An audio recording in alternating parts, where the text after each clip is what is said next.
This is Scott the Fix It Guy fixing a LG washing machine that won't drain. This is a very common problem.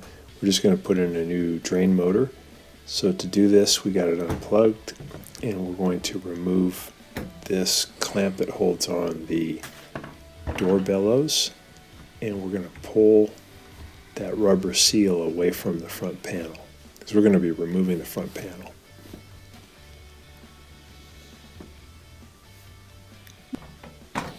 Next thing, we pull off this little plastic cover, and we're going to remove this Phillips head screw that's in front of the drain. Pull that out. We're going to grab this plastic cover and pull it toward us. There's a little Phillips head screw here at the very bottom. We want to remove that too.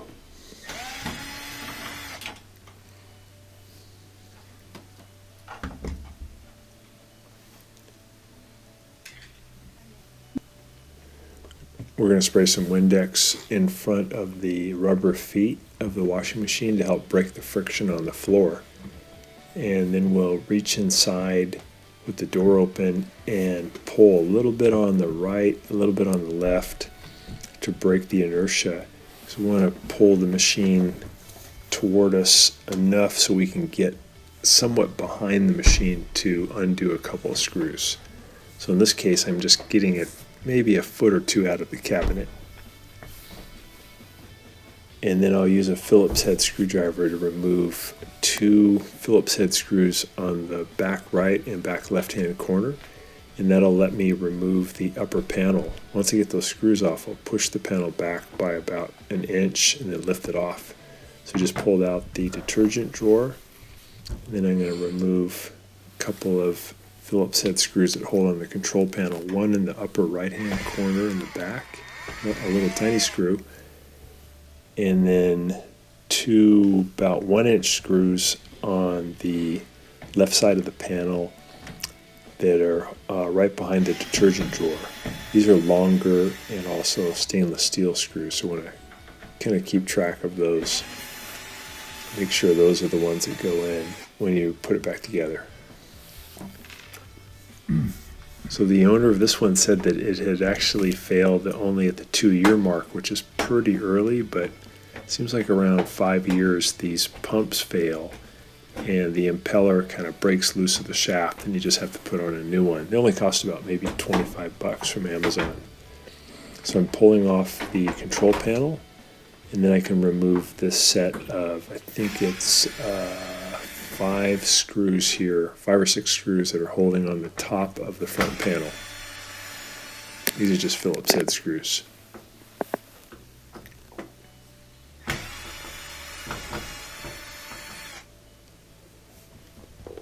And then there's a couple screws also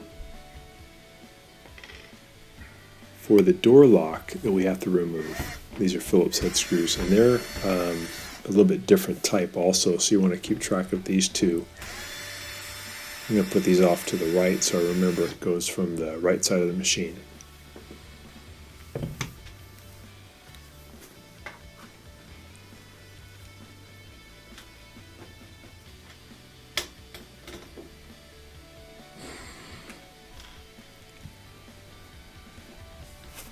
And we're making sure that the boot seal is removed from the front of the front panel, and there's just a few more screws we'll remove here at the top left hand side, and then we can just pull the front panel toward us at about 45 degrees, and then we can lift it off of the 2 bottom clips that are holding it on at the bottom.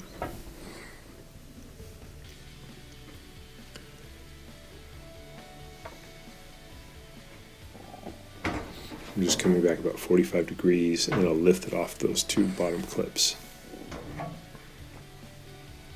So now we can start removing the pump. I'm going to remove these 2 power leads that go to the circulation pump that's on the right side of the assembly.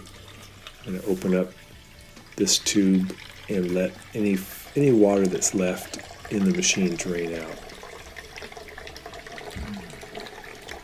So that could be a lot of water if the tub was completely full. So it may take a few cycles here to get all that water out.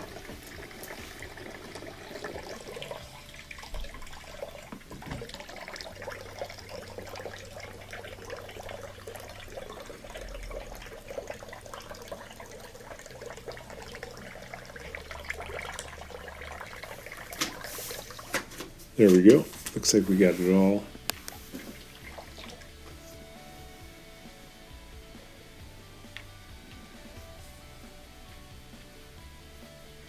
And when you remove the coin trap, you shouldn't get any more water coming out. The coin trap looks good too. There's nothing caught in there.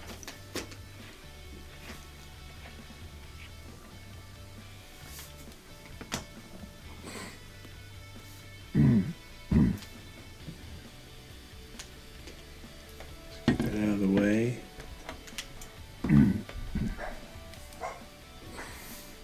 And then I'm going to use my pliers to press in on these hose clamps and lift these two tubes off of the circulation pump. I'm going to kind of keep track of which one's which. There's one marked with red and one marked with blue, and the red one goes towards you, toward the front, and the blue one goes in the back. So we got those two off. We're going to now remove this green hose, which is the drain hose that takes the water away from the machine. And then there's a big black hose behind the drain that's bringing water from the tub to the drain, and that's a bigger one with a bigger hose clamp. You can even maybe use your fingers to pull that one off.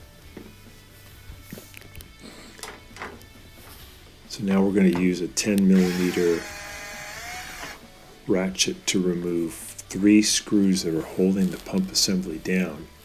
There's 2 in the front, and then there's 1 behind the pump, and they're all 3 10mm. I'm using this angle tool that makes it a little bit easier. So I get that one in the back. So we've removed 4 hoses, and we've removed 2 power connectors so far, and 3 10mm bolts. We're almost totally disconnected. There's 2 more power leads that go to the drain pump here on the left-hand side. So we're going to pull the drain pump away a little bit to have better access. We're going to wiggle those 2 off, and then we're completely disconnected.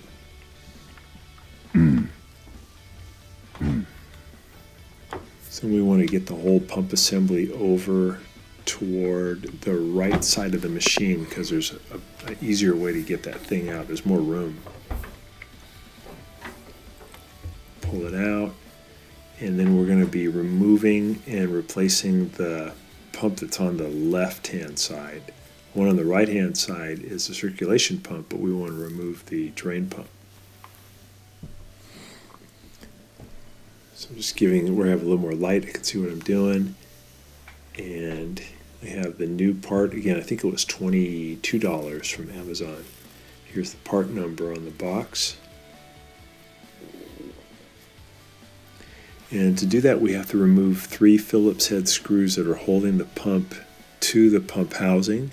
In the next picture, it'll show you where those screws are. There's 3 of them. And just kind of take your time and remember where they go on the new pump. And then push that against, put the new motor against the new pump and get those screws, all 3 screws down there really tight. Once you have them tight, you can reinstall the drain pump, and we're just putting the front cover now back on. So I got it on the bottom clips, and I'm going to push it up against the machine, and then I'll add those screws at the top that hold it on.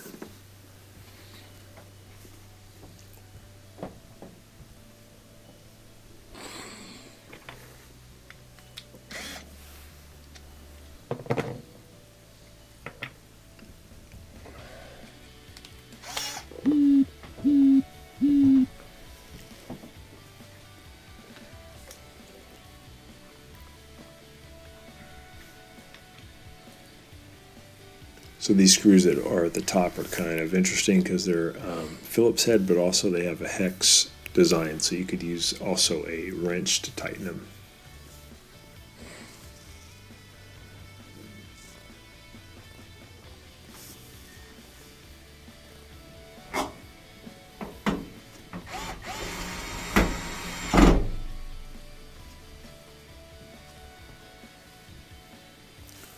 So once we get all those in, we'll go ahead and put the control panel back into position, and we'll put the screws on the back Put the detergent drawer back in.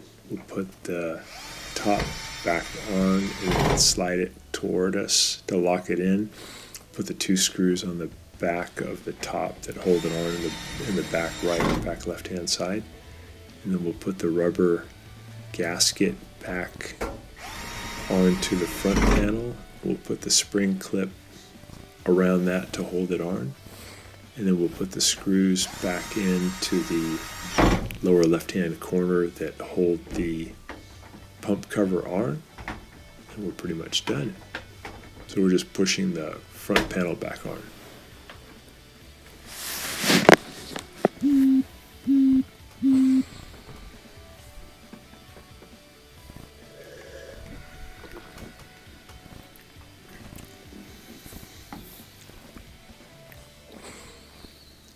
And we're putting those longer screws in that hold on the panel behind the detergent drawer. They're stainless steel, probably about 1 inch long.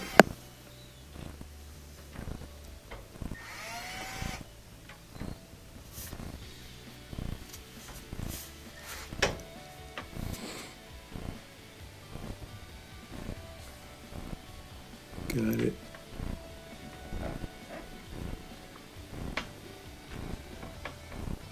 Making sure that sits down nice and flat.